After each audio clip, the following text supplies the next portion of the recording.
Drama serial Jannisar की last episode में आप देखेंगे कि नौशरवान गजनवी दुआ को तलाक देने लगता है, पेपर पर साइन करने लगता है एंड उसी वक्त वहाँ पर दुआ आ जाती है। वहाँ पर सब लोग मौजूद होते हैं। नौशरवान दुआ को देख के कहता है कि तुम यहाँ पर अब क्या करने आई हो। दुआ कहती है कि मैं आपको एक झलक देखने आई थी, मेरा दिल कर रहा था कि मैं आपको देखूं, मैं आपको बहुत ज़्यादा याद कर रही थी। जबकि नौशरवान दिल पर पत्थर रखकर कहता है कि मैं तुम्हें देखना नहीं चाहता, मैं तुमसे बहुत ज़्यादा नफरत करता हूँ। जबकि दुआ कहती है कि आपकी आंखें तो कुछ और कह रही हैं, मैं जानती हूँ कि आप मुझसे नफरत नहीं करते, आपके दिल में अभी भी कहीं ना कहीं मेरे लिए मोहब्बत मौजूद है।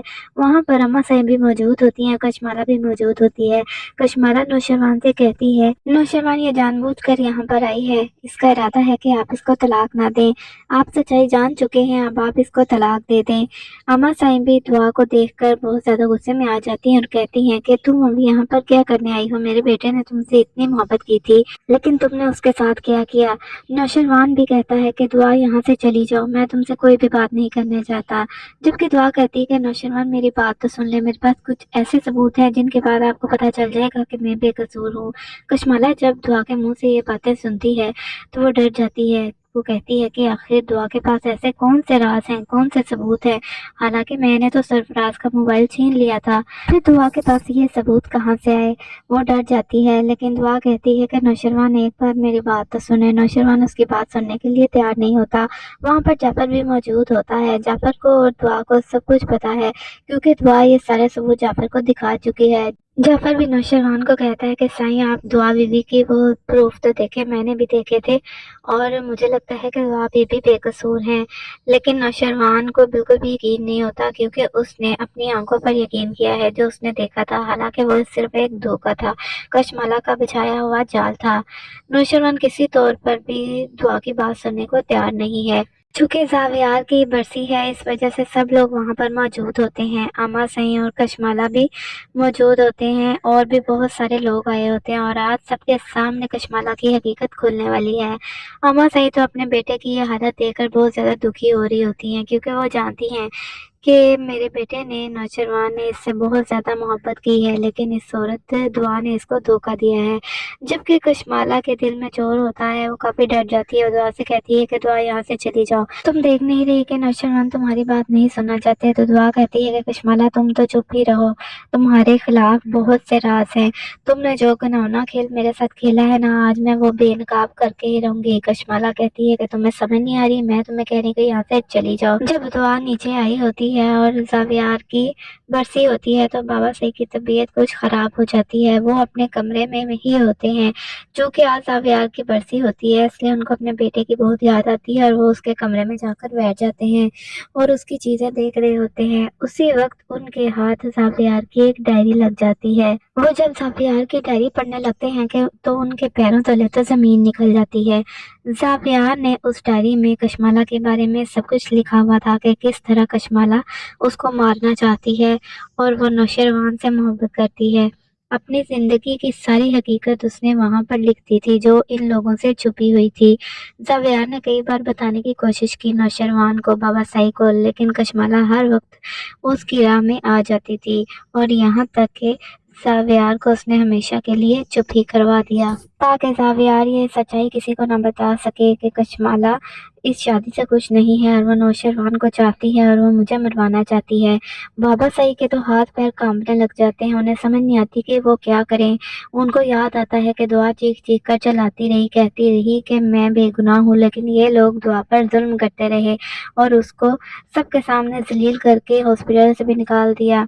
और कशमाला इतनी घिनौनी औरत है, इसने इतना कुछ किया है। बाबा साईं के तो हाथ पैर कांप रहे होते हैं क्योंकि सिर्फ कशमाला ने अपने शोहर को नहीं मरवाया बल्कि पूरी जायदाद भी अपने नाम लगाने की कोशिश की और वो काफ़ी डर जाते हैं कि मेरे बेटे के बच्चे इसके पास हैं, ये कैसी माँ है, हमने इसको अपनी बेटी समझा, इस पर इतना भरोसा किया। और बाबा साईं नीचे आते हैं ये सब नौशरवान को बताने के लिए, तो वो देखते हैं कि वहाँ पर दवा भी मौजूद होती है और दुआ को नौशरवान और अम्मा सही काफ़ी जलील कर रहे होते हैं।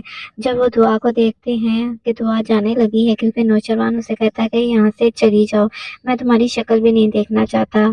اور دوسری طرف کشمالہ بھی دعا کو بہت بے عزت کر رہی ہوتی ہے اور گارڈز کو بلا کر کہتی ہے کہ اس بی بی کو یہاں سے نکال دو۔ دعا نے بہت کوشش کی وہ کسی طرح کشمالہ کی حقیقت نوشروان کو بتا دے کہ سرفراز کو اس نے اپنے سامنے ملا کر میرے خلاف استعمال کیا ہے، لیکن نوشروان تو اس کی بات سننے کے لیے تیار ہی نہیں ہے۔ کشمالہ تو اس کو دھکے دے کر وہاں سے نکال رہی ہے کیونکہ وہ ڈر گئی ہے۔ وہ تو جانتی ہے کہ دعا کو سچائی پتہ چل چکی ہے، اس لیے وہ نہیں چاہتی کہ وہ دعا کو بتا دے۔